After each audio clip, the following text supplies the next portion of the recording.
vedo. Ho qui il grande regista Salvatore Architravo, nipote di Mario Trevi. Ecco, l'ha già svelato il nostro amico Stefano. Però io so che tu sia con Stefano che con Oscar Di Maio lavori quasi sempre.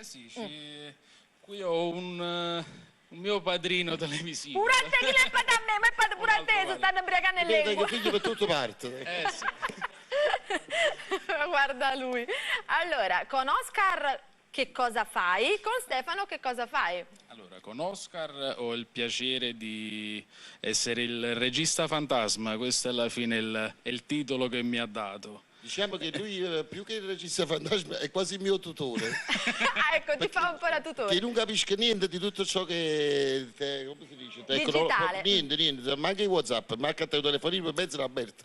Dice, ma tu con WhatsApp risolvi tutti i problemi. Io pensavo ci va WhatsApp in tuo giardino, invece su WhatsApp. Salvatore invece è un mostro, mi risolve tutti i problemi. Quindi molto tecnologico il nostro amico Salvatore, risolve tutti i problemi di Oscar Di Maio, questo è già una buona cosa, voglio dire. È un onore. Ecco, per quanto riguarda invece Stefano? Allora, io Stefano ho avuto il piacere di conoscerlo attraverso lo spettacolo del nonno, perché in pratica il nonno è Stefano è la voce maschile di questo spettacolo che il nonno sta portando in piazza dal 2010 ormai.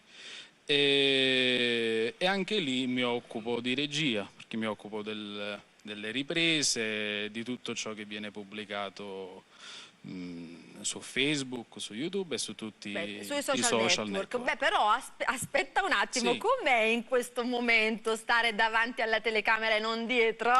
È un po' complicato perché di solito sto dietro alla telecamera. Devi dirigere sempre tante cose, adesso invece sei qui spaparanzato a bere il caffè, l'hai bevuto tutto questo caffè. Oscar poi dice che è nervoso, ha bevuto tutto il caffè. Bene, allora, tanti appuntamenti quindi da non perdere con Stefano Larizza, Oscar Di Maio e tutti i nostri amici qui seduti al bar The New President dal 2010 dove... Oh, caffè presidente, che non dica fai, proprio zapeninde proprio. Grandi amici, un bacio a loro. Allora, io adesso vado da Oscar Despacito. Aspetta, com'era? Cantala te, com'era la canzone? Il tormentone, qual è il tormentone? Aspetta. Dai, Despacito. Vabbè, comunque è diventato il tormentone dell'estate. No, ma io volevo introdurre, ma insomma, ma ti spezza sempre battuta a me, ma che cattiveria, io ho detto... Ma tu per essere appoggiato ci devi preparare, le spalle si fanno con la preparazione, tu vai le buone parti. E io volevo partire così, capito? Va bene, ci sono riuscita, tieni Oscar. Allora, questa Despacito, io ci ho fatto esaurito, ecco, proprio. con veramente, il pensiero è stato mio, però l'ha scritto Antonio Apicella, figlio. Un grande bacio ad Antonio Apicella. E la regia invece l'ha fatta Salvatore Architravi, il regista fantasma. Ah, quindi adesso lo vediamo all'opera, eh? Sì, anzi a proposito, gli date pure un po' Oscar Di Maio ufficiale, facete la gira perché non sa ce fa. Si dice così, Salvatore. Però prima che l'ha condivisa, è stato Alberto Sella.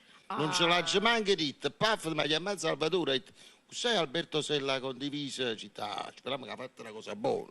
Beh, allora voglio invitare tutti i nostri amici telespettatori a condividere questo divertente video di Despacito, parodia esaurito. Bravo. Bene, però adesso lo guardiamo, sono curiosa. Dire ma subito lo voglio vedere. Io voglio chiedere un attimo se in regia sono pronti. Sì, sono pronti, quindi guardiamo esaurito, va bene? Da vedere, vai! Esta noche. Molto divertente, io guardavo Gennaro Faraco che davvero si è scompisciato dalle risate, veramente. Ti è piaciuto Gennaro? Ma poi sta andando benissimo, dobbiamo dire che ci sono un sacco di visualizzazioni in pochi giorni.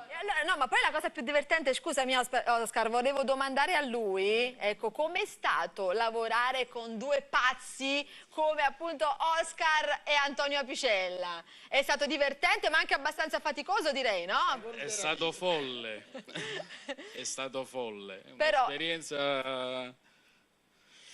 Ma c'è ancora ripigliato. Sta ancora in terapia, diceva. Ma Salvatore è molto bravo perché riesce a gestirlo veramente in modo eccellente. Perché Oscar veramente...